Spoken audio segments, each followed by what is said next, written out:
Le sang précieux de Jésus-Christ purifie l'âme souillée par le péché.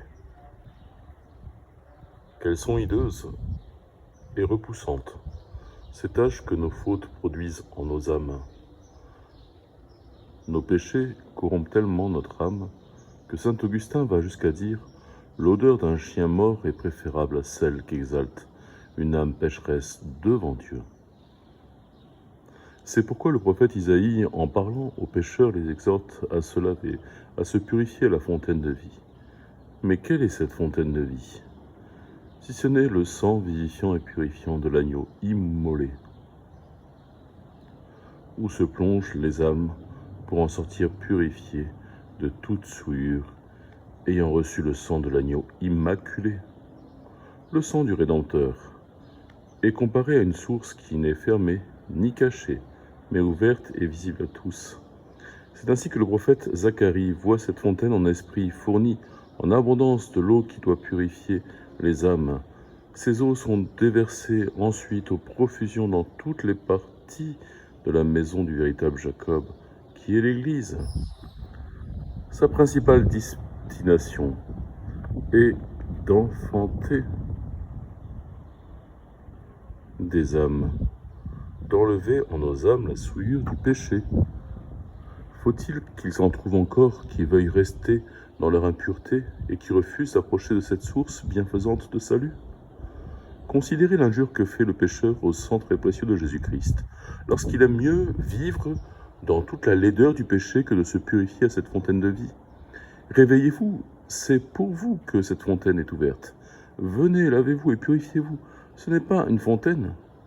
Le sang de Jésus-Christ est un vaste fleuve, et mieux encore, une mer profonde, sans bornes, sans rivage, qui inonde et couvre toute la terre.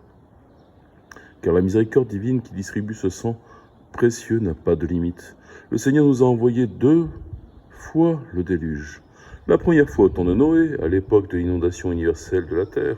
La seconde fois à l'époque de la plénitude de la grâce. Le Verbe fait homme envoya encore le déluge dans ce monde.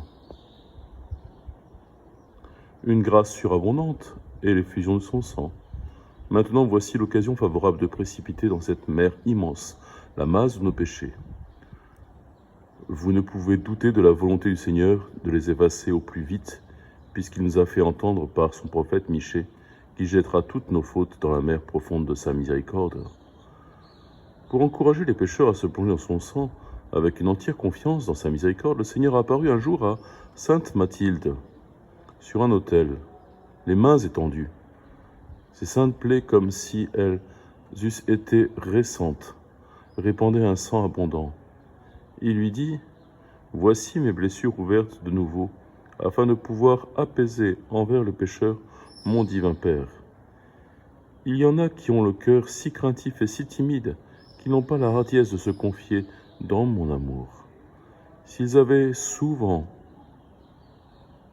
recours à la passion, s'ils adoraient dévotement mes plaies sanglantes, ils chasseraient toute crainte bien loin d'eux. Très aimable Jésus qui m'invite aujourd'hui à me plonger dans la mer immense de votre très précieux sang, de votre miséricorde, afin de me purifier de toutes mes souillures. Je serais trop coupable envers vous si je faisais le sourd d'oreille à l'invitation de votre grâce. Mon Jésus, je veux m'immerger mon âme tout entière dans ces eaux de miséricorde et de grâce.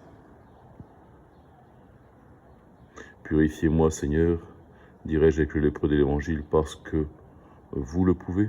Un seul signe de votre volonté suffit pour me purifier. Faites donc que j'entende de vos lèvres ces douces et consolantes paroles.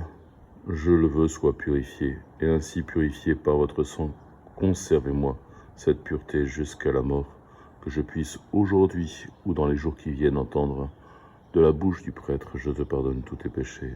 Amen.